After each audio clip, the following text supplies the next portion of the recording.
I'm here today to share with you my life journey up until today and tell you how me and my husband became the proud fathers, parents of triplets. I'm the firstborn of Menelaou. I had a brother, his name was Menelaou. He passed away on the tender age of 12 years old. In 2.5 weeks, from diagnosis until dying, he passed away. And in that time, prior to that, I realized that I'm battling. I can't really read, and I can't write.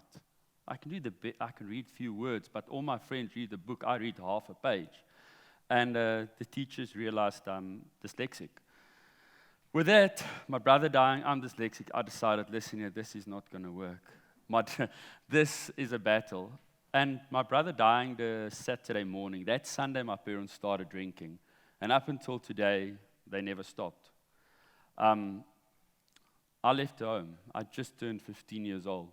And I remember the day I went to my dad. He came home for lunch. He said to me, listen here, what's this Bucky doing out here? I said, no, I'm moving today. He says, listen here, my son, if you leave today, you're not coming back. I said, it's fine. I just want to have lunch first. And I loaded my stuff and I left. And very arrogant, I left. I never realized leaving the house, you don't have fuel for your car, you don't have medical aid, you don't have insurance. You are pretty much on your own. And it became a struggle for survival, putting food on the table, and keeping alive. I started a small gardening. Luckily, I loved gardening, and I learned that from my grandmother. She taught me what is unconditional love. And I think the spelling, how to spell unconditional love, is trust, honesty, and respect.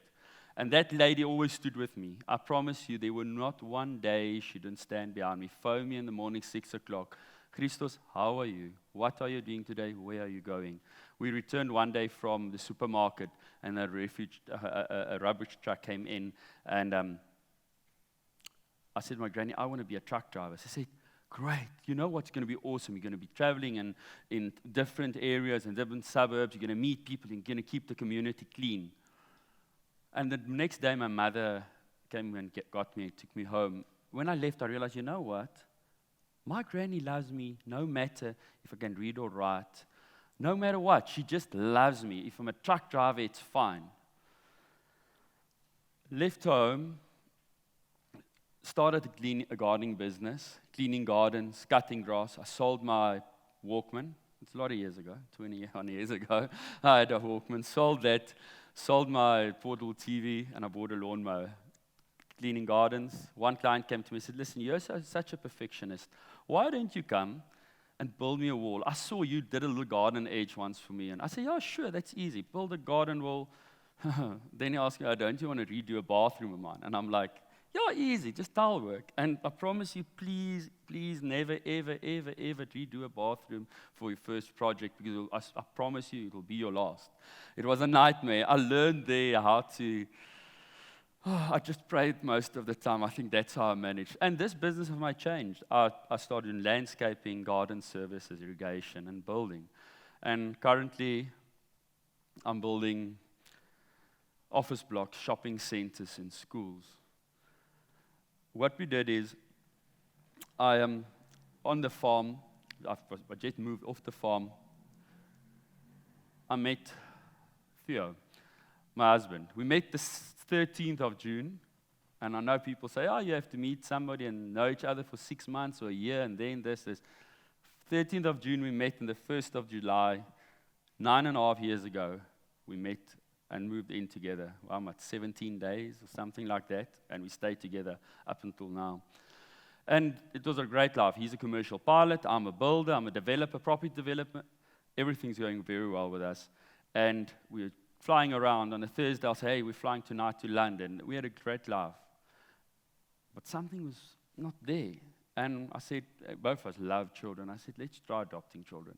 Went through the process with going to the adoption agencies and stuff. And it came down to, if you are not a straight couple, although you are in a financial better position to give the child a loving home and education, A straight couple will always have the privileges of, my little girl, they have the privileges of, you give them a brevet privilege, but a straight couple will always be the first one in line to have a child.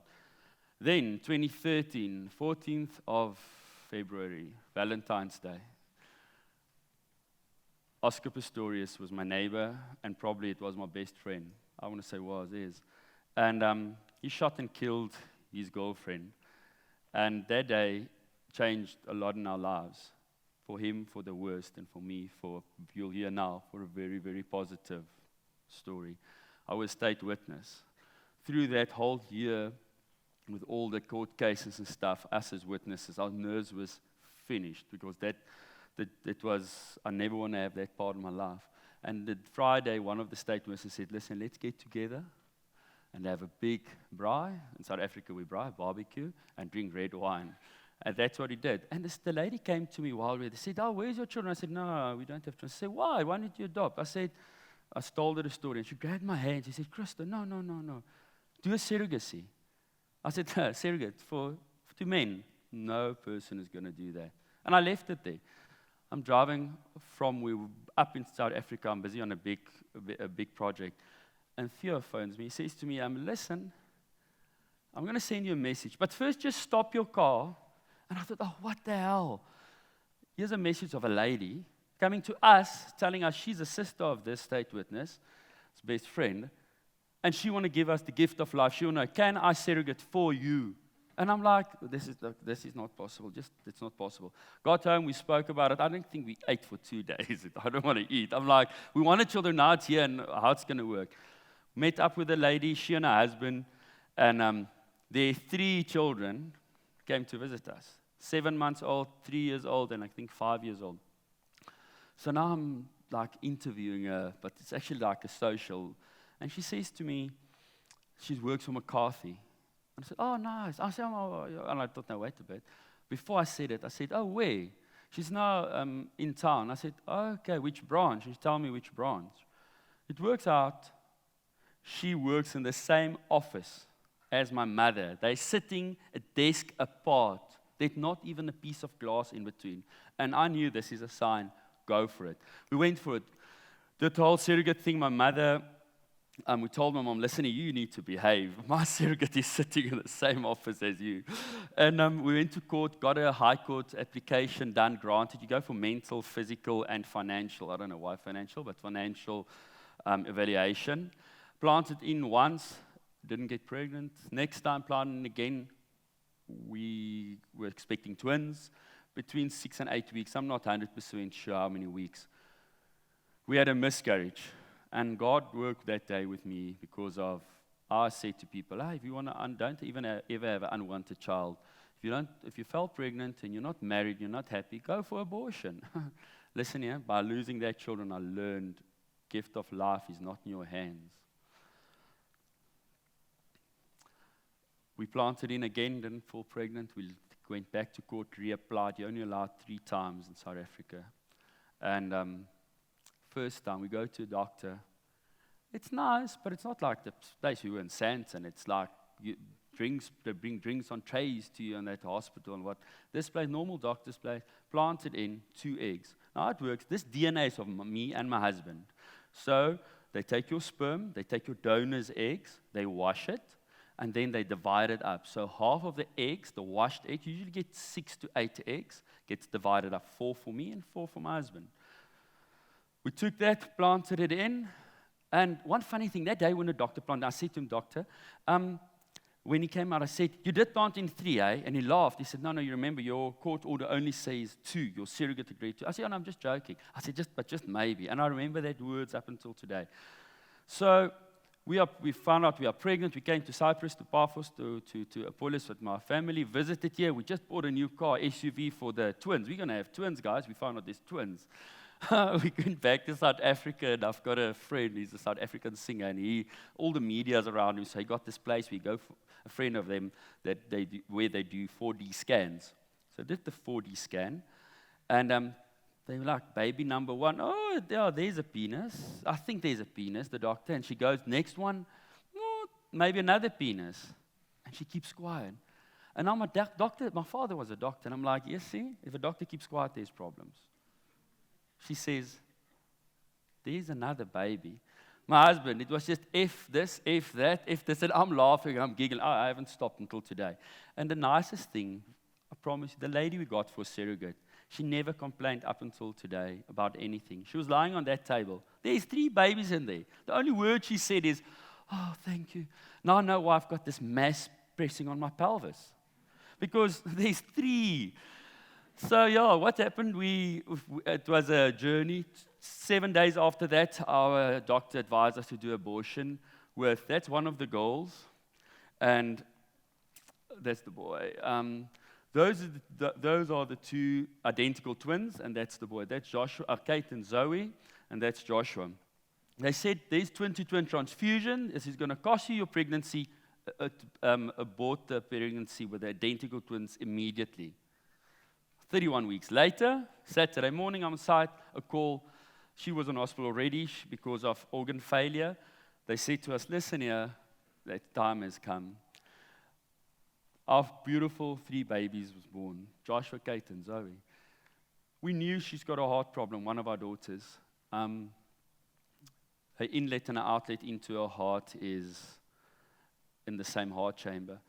And that was the biggest joy I ever could have. No money, no holiday, no gift, except this gift of children, could explain to you, there's the 3 gremlins, what we experienced. And they told us they're going to have an op, but they can't tell us exactly when the operation's going to be. Depends on how strong she is. She needs to be about 4 kgs. She can't have the operation when she's still... They were born 1.2, 1.3, and 1.8 kgs. They were small. They were all together not even the weight of a normal born baby. And the 29th of September this year, sorry if I'm crying, but yeah, I got a call. He told me, you have to come quickly to hospital. And her heart stopped. And that was, I never want that day ever again. But the funniest thing happened. Her heart stopped. She never lost consciousness, and she never, ever closed her eyes. If you stood on the left-hand side, she looked at you. She was lying there.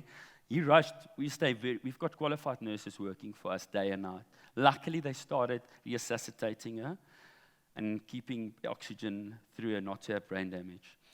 And that's Zoe. And the doctor said to us, he stood like this, he says, I'm very sorry. There's nothing we can do. She's gone. And I said, it's impossible.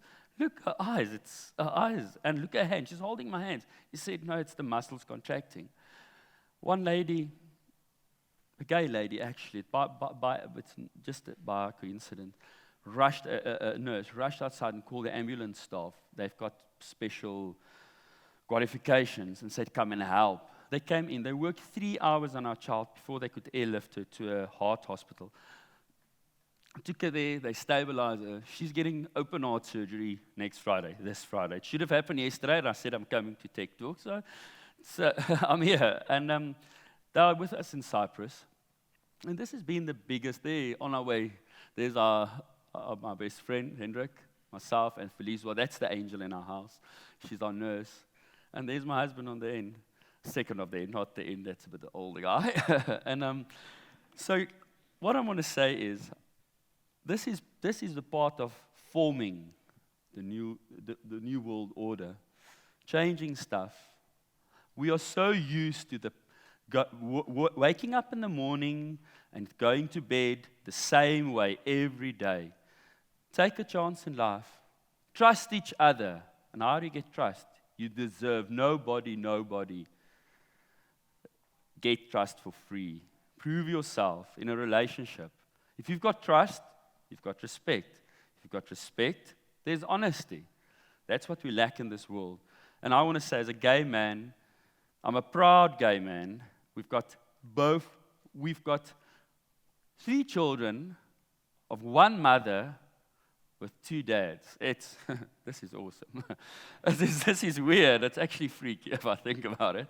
And yeah, so I don't know how we could explain to them one day, listen, you've got the same mother, you're the same age, but you're two daddies. But it's gonna. Well, you'll help me. I think everything starts with in Greek, so you have to help me. I'm a Cypriot. I don't speak the language. You have to help me. So I've shared my journey with you, and nothing's impossible. Nothing's impossible. I didn't have food to eat. We're doing a charity in South Africa, looking after 400 children every single day, HIV orphans. And look where I started. I can't read, can't write.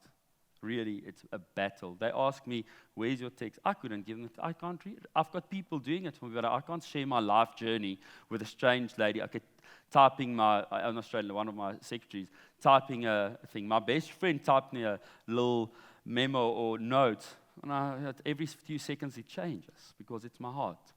And I want to motivate you and go for it. Nothing is impossible, please.